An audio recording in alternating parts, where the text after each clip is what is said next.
And welcome to this meeting of the Mid-Sussex District Council Cabinet.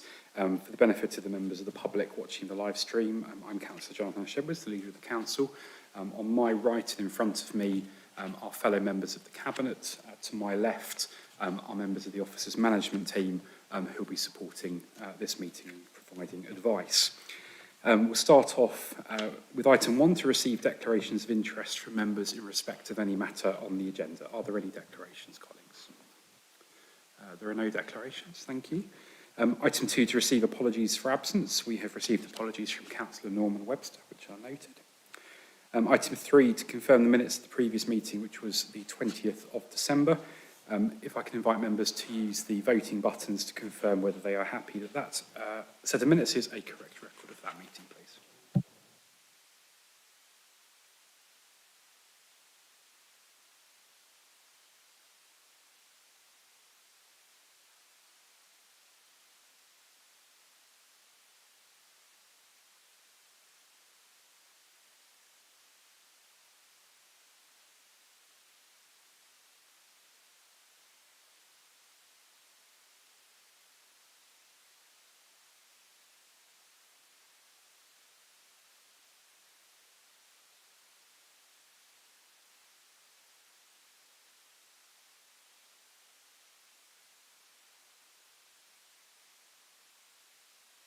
Thank you. Those have been agreed as an accurate record of that meeting. Item 4 is to consider any items the leader agrees to take as urgent business. There are none. So we'll turn to item 5, which is the draft corporate plan and budget for 2022-23. And the report is going to be introduced by the Head of Corporate Resources. So I'll turn to Mr. Stewart. Thank you.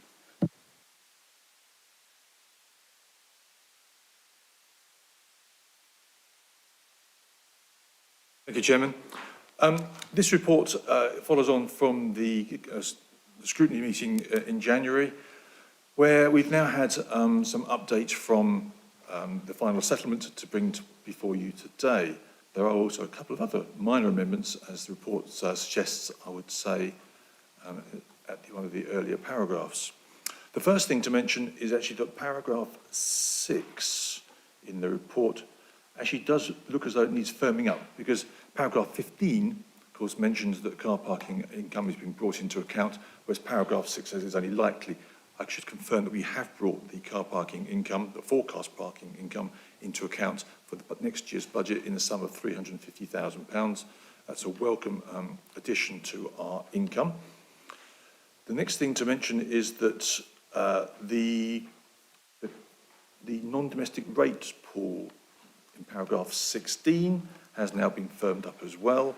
And so we are now a pool with some of the other members of the county.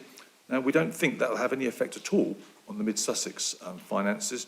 If you appreciate the mechanics of the pool it actually enables the pool members to keep more income than they would have had otherwise. So it's actually new money. It isn't money that's been transferred from either districts or boroughs. It's new money effectively been transferred from the government. So that's a very welcome sum, and the leaders panel will decide over the next year how that gets spent, but the strategy is that that gets used for economic growth.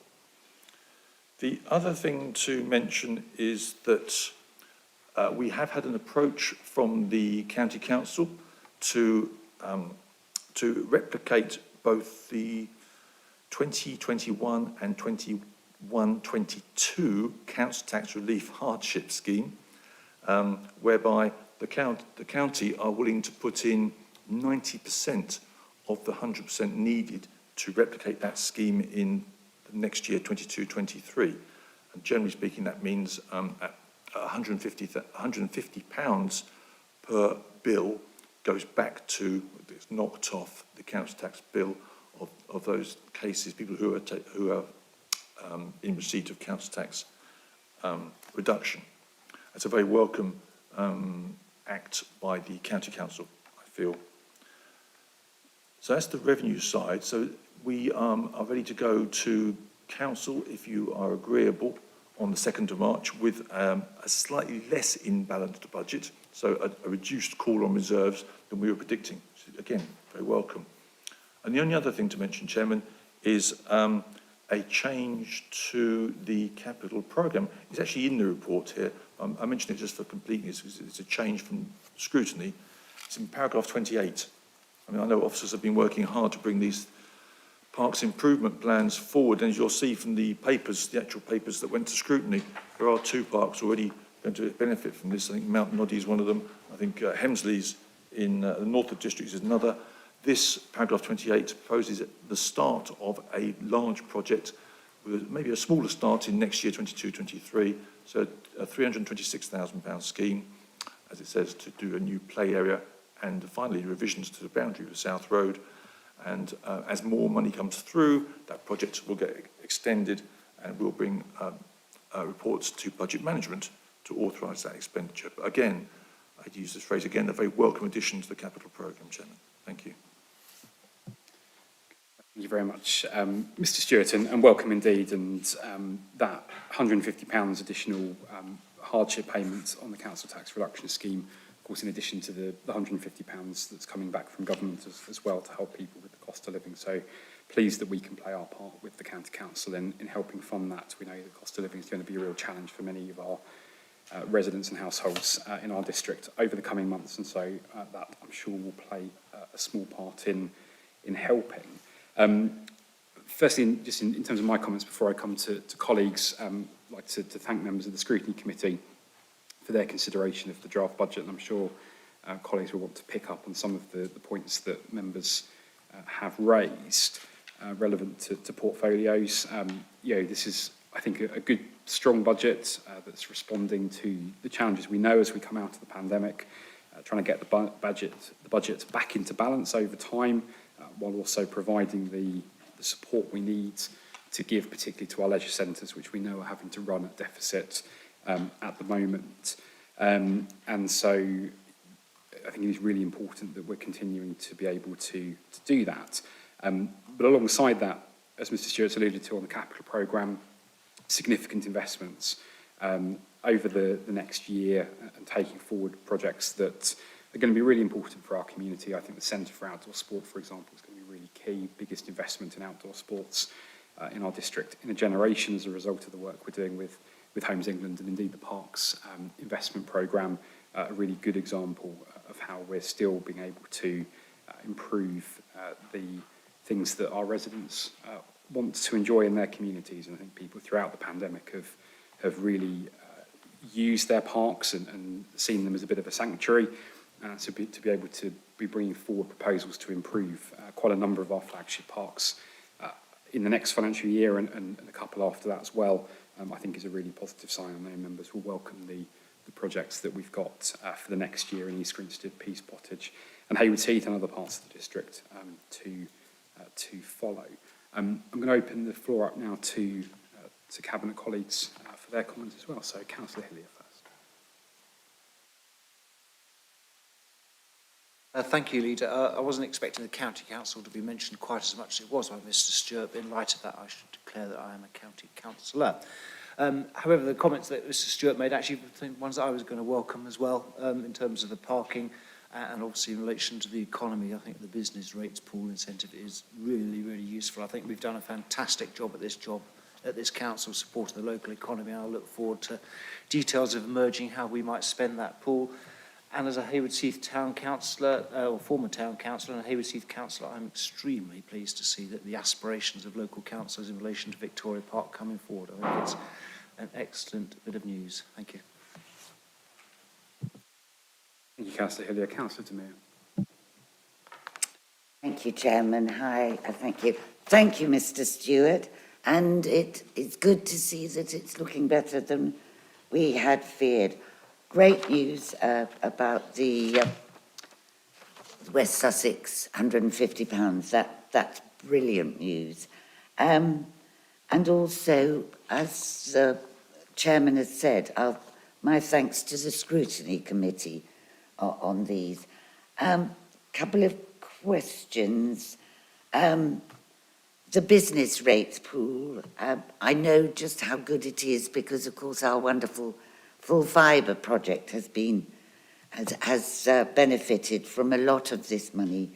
Do Do we know how much we might get, or is that just a wait and see answer? And my other question, well, really to join with my colleague, my other Haywards Heath colleague, to say how pleased I am to hear that there will be all this activity in Victoria Park.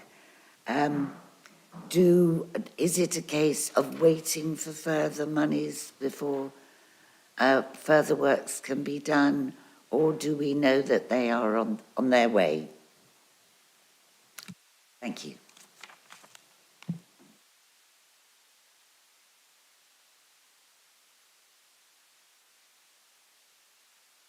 Thank you, Chairman. Actually, I should correct myself because the council tax reduction scheme, of course, will be subject to a cabinet member sign-off because it doesn't appear in the present papers. It won't be time to put it in the council papers. So the cabinet member, if agreeable, will be signing that off. I should make that quite clear.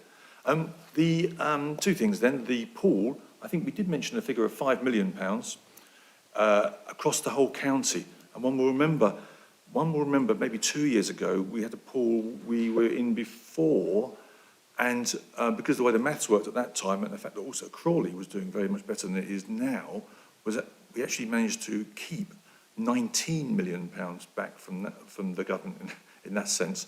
So that was a welcome boost to the local economy. But yes, the £5 million is what we're forecasting for next year. That, in the past, has not simply been divided up amongst the districts. I think the prevailing philosophy is that it is best spent as larger figures to get a bigger bang for the buck. If you start giving it out to the districts and boroughs, whilst they will use it sensibly, of course, I think it works best when you leverage the whole lot together and achieve something much bigger.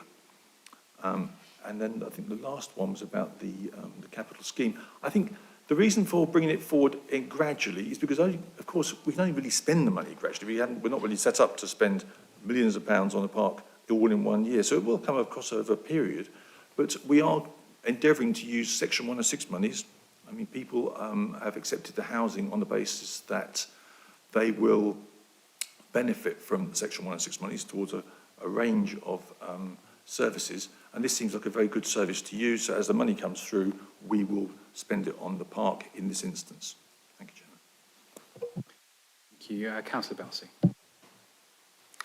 Thank you, Chairman. And I welcome the report, although, of course, it does also serve to remind us of the challenges that still face the council, you know, what we've been through over the last couple of years and the difficult financial position that we face, especially still looking forwards. But I think it's also a testament to the resilience of our council that we are, amidst that the challenges of what we've been through, that there is still some real positive items and improvements that we can look forward to for our residents over coming years. So just a couple of things, and my colleagues have already highlighted some of them, but you yourself mentioned the leisure centres update, and I think it's really important, well, it's great that we can look forward to receiving income again from those after the COVID challenge. And I think it's not just the fact that it's going back to putting the leisure centres in a net income position. It's just vital for our council as a whole that we are able to get back to that position, to allow us to get on and deliver our services and to look to make those additional improvements. So it's really good news that people are using our leisure centres again. And I know thanks to all the officers of the council and to Places Leisure themselves for working so hard during the pandemic to allow us to get back to this position now. I also really welcome the capital programme being amended for Victoria Park, and I can see from the enthusiasm of my colleagues, and indeed I know from residents, that opening up South Road will be a real vital sort of visual and potential interaction change for residents within Haywards Heath.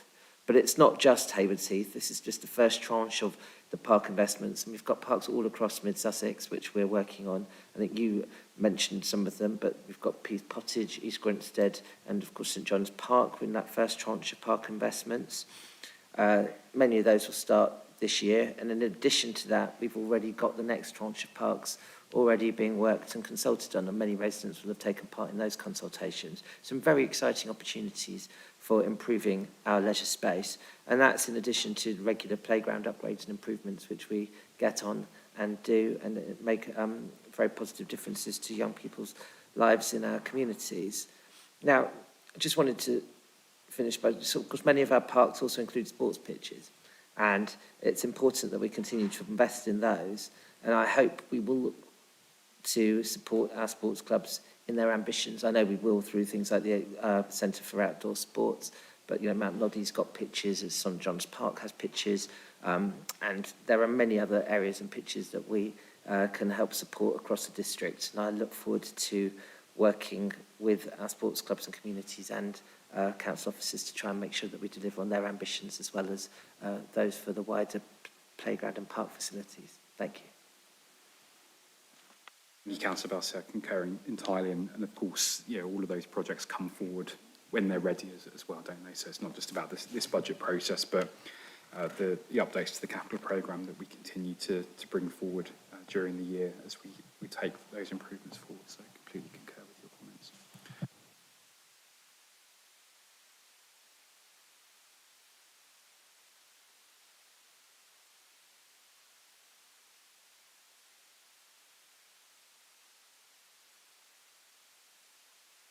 Amy has raised with me fairly recently, and I know is of interest to members. Perhaps if I could just invite you to just update the Cabinet on the work we're doing to bring those improvements forward as well.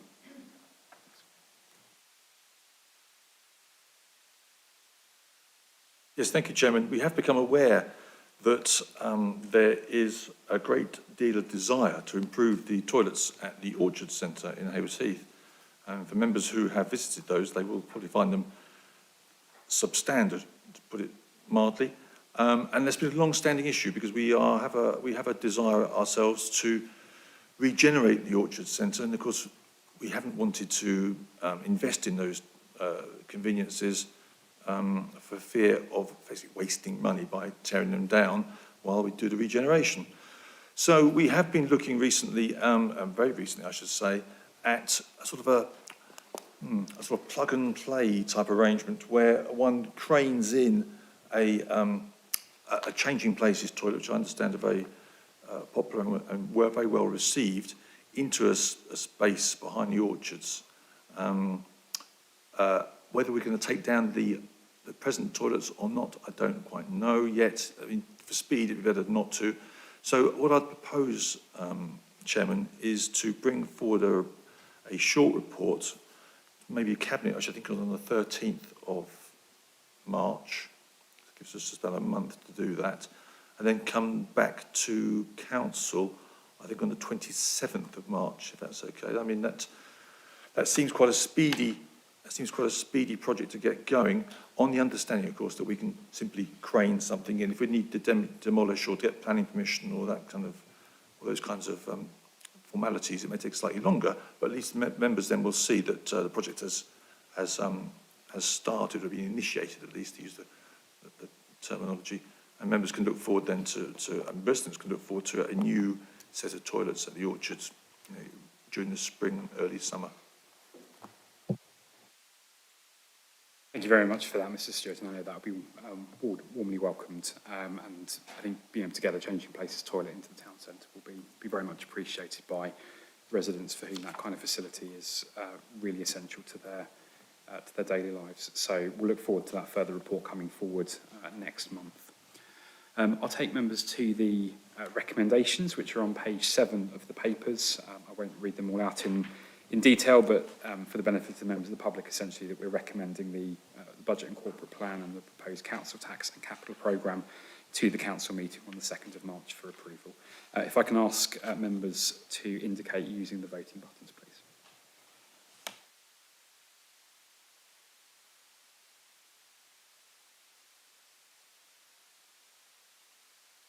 So that is unanimous in favour, so that recommendation is agreed and recommended on to council. Thank you.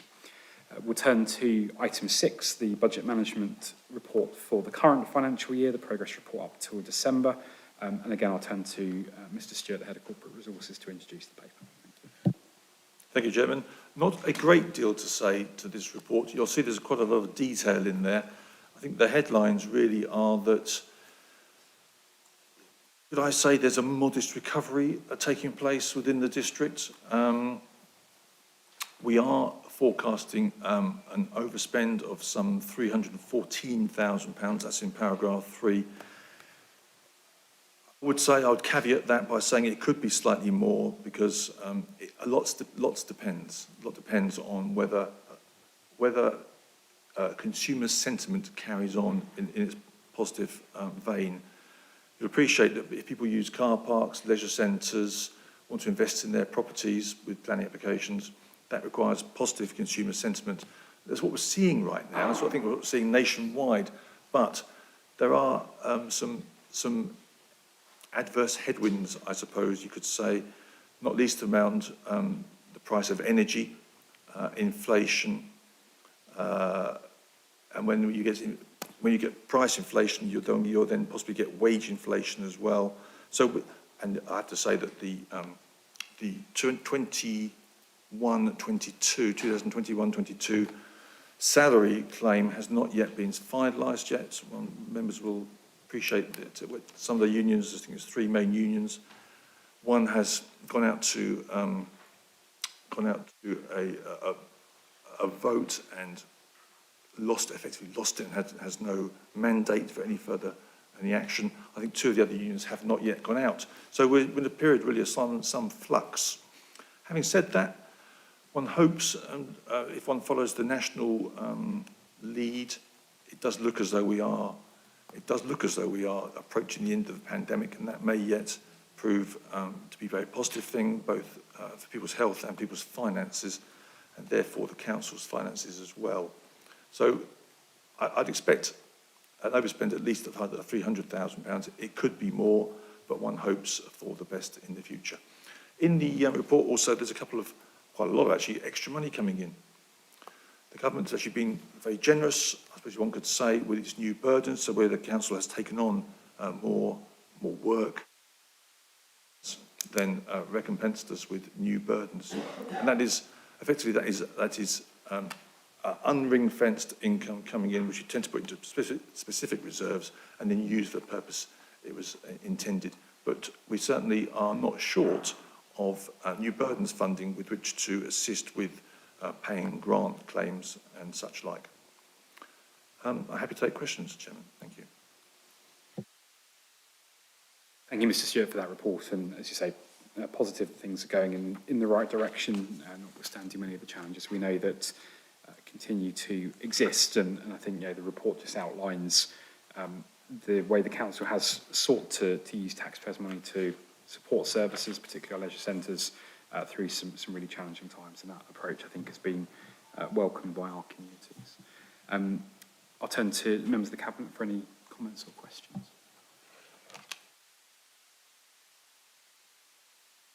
Thank you for this report, Mr. Stewart. I was really pleased.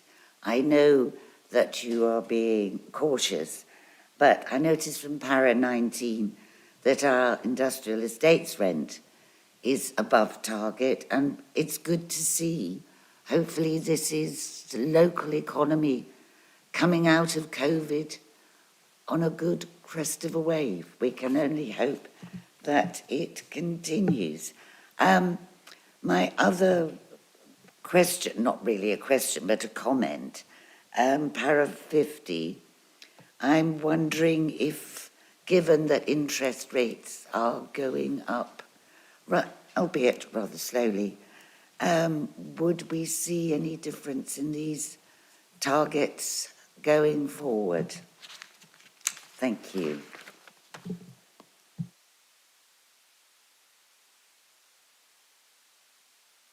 Mr. Chairman. Thank you, Chairman. Yes, on the paragraph 19, I can report actually that much of the reason for the increased income is because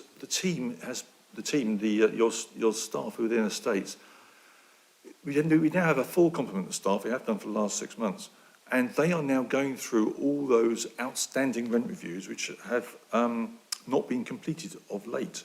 So I have been told that we have no tenants now who have not been rent reviewed in the backlog. So that we have got increased income. I rather think that will come through into next year as well, and the year after that, of course. So they're up to date with rent reviews. On paragraph 50, no, I think the short answer is no. The longer answer is we take the market was expecting the increase in the interest rates, and whilst I won't say that we'll be bang on to the pound in terms of accuracy, we certainly allowed for some increase in interest rates, and I think there's another one due before too long as well, and that will be factored in also.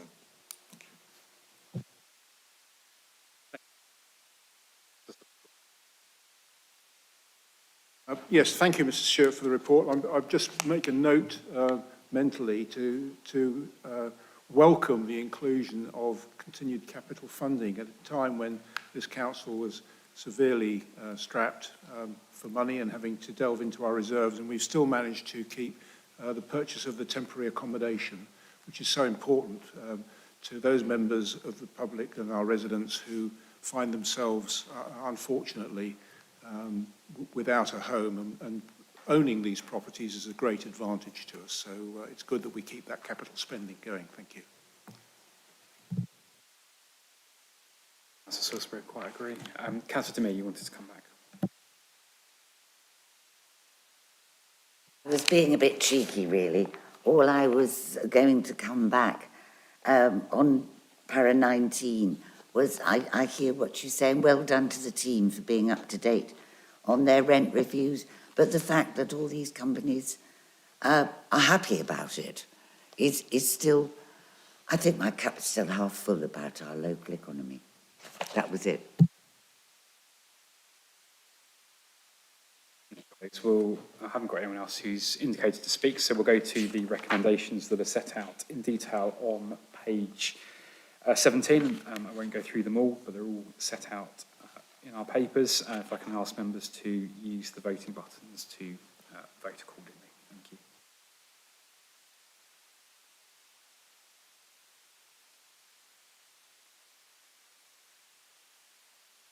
That recommendation has been agreed. Thank you. We'll turn now to item 7, the Clare Hall site update, and I'll come to Raf Hayner to introduce this report. Thank you.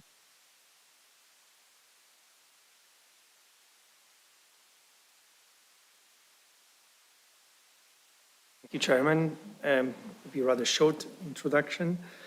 This report follows the Cabinet decision at the last meeting just before Christmas. The Cabinet agreed evidence-based work to develop options for providing sustainable community facilities on the Clare Hall site. The report, as promised, outlines the high-level timeline for this work and update on what has been planned so far. It proposes for Cabinet to establish a member steering group to support Cabinet to oversee and steer this work, and this builds on the best practice the Council has adopted on similar projects. Thank you. Very much for that introduction. Very pleased to see this coming forward following, as you said, Mr. Hayner, the Cabinet discussions in December, and I think it sets out a really positive timescale for how we take this work forward and act on the really important mandate that we've got from the consultation, where only 5% of respondents didn't want anything to change on the site. Lots of ideas about what it should look like in the future, but a very clear preference from those who responded that there should be changes and there should be improvements, and that's what we're committed to acting on. And I'm really pleased to see that we've been able to get some involvement from the Town Council as part of the member steering group, and I really welcome their involvement and engagement, which I think will help the work as we move it forward over the coming few months. So very pleased to see that update. I'll turn to colleagues for their comments. Yes, thank you, Leader. Just one question, really. If we turn to page 34, there is a very nice graphic of the timeline there. Now, from my past experience, this is quite a complicated process, and that timeline to me looks very sharp. And I'm pleased to see it that way, because it shows the importance that we place on getting this whole thing moving. Just some confidence, please, that that timeline is achievable. It's a very, very abrupt piece of work, I think, to get it in that time. Thank you. Thank you. Thank you, Chairman. Yes, absolutely, it is an ambitious timeline, and we are cautious that, the comment was very clear. This is a high priority project for us. We should progress as quickly, and that's what we did straight after the last decision. We think it's an estimate timeline, so once we have experts on board, we may be advised, to different routes in terms of, exploring data, and may suggest something that we need to wait a bit longer. But we hope that we can bring an interim report before the summer to summarize that work that we achieved and give you a bit more confidence whether the, final cabinet report can be achieved in September. But we absolutely take highest priority to this work and want to start, well, we started and want to progress it as quickly as possible. Thank you, Councillor Belsey. Thank you, Chairman. Yeah, I'm also very pleased to see the report come forward, and I'm pleased to see greater involvement of the Town Council in the same way as previous partnerships, such as Burgess Hill. I appreciate that the decision as to the future of the site is also very important to residents and community groups in Haywards Heath, and indeed in communities beyond Haywards Heath across mid-Sussex. So I'm very pleased that the group will start meeting next month. And Councillor Salisbury's already referred to the tight timeline. Of course, we'll wait to see how those recommendations come forward. But in essence, an interim report before summer and then final recommendations in September. I'm very pleased that those meetings will be by the Cabinet and thus in public, with relevant documents being available. And that it won't be very long after that that we're actually able to have certainty as to what we can all look forward to for the future of the site. I appreciate a huge amount of work and consultations already gone on in respect of this site and in Clare Hall, and obviously there's still a lot of work to do, but I know that all of us around this table take the responsibility of making those recommendations extremely seriously, and we appreciate the importance of them for residents of Haywards Heath. So I look forward to the next steps. Thank you. Thank you, Councillor Belsey. Councillor Demir. Thank you, Mr. Chairman, and thank you for this report. It's really exciting. And I do, as my colleague said, it's good that we're getting a steering group together, because this is for Haywards Heath, but it's also for the wider district, which we all know. So this is all fantastic news. Yes, I agree with my colleagues about the timeline, but let's wait and see. I know that we are commissioning specialists to come in. Couple of questions. When will these specialists be on board with this? It also, we say that there will be analysis of available information, and I'm presuming new information and details will be collected as well. I just wondered which sector the specialists might be. Can I come back with more questions when you've answered those? Thank you. So we hope to onboard all specialists by the end of March, if possible. And it's worth highlighting that we already started bringing some specialists. So there's a number of surveys that we need to do. So some of this work already started, and it's not just one specialist. But in terms of the main advices around the arts and entertainment sector, that's what we're hoping to. We are following on from consultations, and people were giving us some ideas in the consultations. So we getting in touch with different venues and understanding, who kind of like advise them on their business models, kind of scanning the market. We'll be talking to, doing like a bit of soft market engagement, understanding who is playing in this market, what's profitable, what's sustainable, how market has changed post-pandemic. And once we onboard the specialist, they will suggest a methodology for us in terms of what exact data we need to gather, what more data we need to gather to answer your other questions. And then we can be able more confident around the future sustainable models for similar facilities. So in short, by end of March, we hope to have all specialists on board. That's where we want to start the member steering group. So the first member steering group will focus on the priorities for the site, strategic priorities, which will then inform that final commission of those lead advisors. Thank you. Mia, did you want to come back? Yes, it was just a quick one, just to say thank you for all your work on this, and I totally agree that we've also got to look at the commercial opportunities, whether restaurants, cinemas, whatever. So I was really, really pleased to see that. Thank you. Did you want to come back? Thank you. Mr. Councillor Hillier.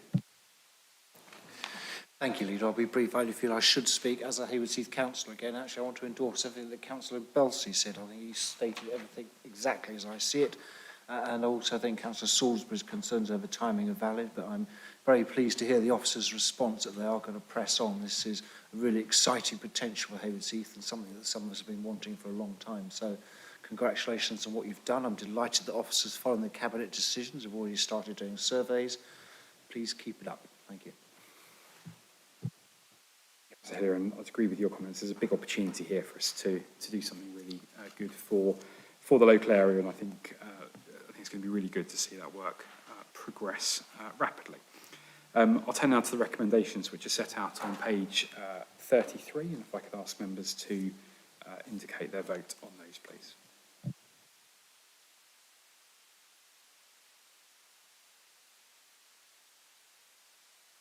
Thank you, and that recommendation is agreed.